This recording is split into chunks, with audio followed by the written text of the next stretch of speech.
Hi viewers, మీలో ఎంతమందికి పరిక్కాయల గురించి తెలుసు? మీరు ఎప్పుడైనా తిన్నారా వీటిని? ఇవి ఎక్కడ దొరుకుతాయో తెలుసా?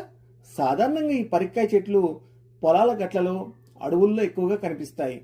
కానీ ఇప్పుడు చాలా చోట్ల పొలాల గట్లకు ఇనుప కంచెలు వేయటంతో గట్లపైన కంపలు నరికేసరికి మన ఊళ్ళ దగ్గర ఇవి కనిపించడం తగ్గిపోయింది. అయితే కల్లూరు నుండి పులిగొండాల వైపు వెళ్తే పులిగొండాల అటవీ ప్రాంతం దగ్గరికి రాగానే దారి పొడవునా పరిక్కాయ చెట్లు వరుసగా కనిపిస్తాయి. ప్రత్యేకంగా నవంబర్ డిసెంబర్ నెలల్లో ఈ చెట్లకు బాగా కాపు వస్తుంది. చిన్నప్పుడు పిక్నిక్కి వెళ్ళినప్పుడు ఈ పరిక్కాయలను కోసుకొని తినేటప్పుడు ఎంత ఎంజాయ్ చేసేవాళ్ళమో గుర్తుందా? ఆ రుచి, ఆ సరదా ఇప్పటికీ మర్చిపోలేము కదా. ఇవి ఈత నేరేడు పళ్ళు మాదిరిగానే ఉన్నా చాలా చిన్నగా బఠానీ గింజ సైజులో ఉంటాయి.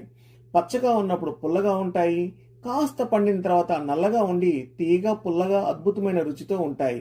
ఆ రోజుల్లో స్నేహితులతో పోటీపడి ఎవరెక్కువ కోసుకుంటారో, ఎవరు ముందు రుచి చూస్తారో అంటూ భలే సరదాగా గడిపేవాళ్ళం.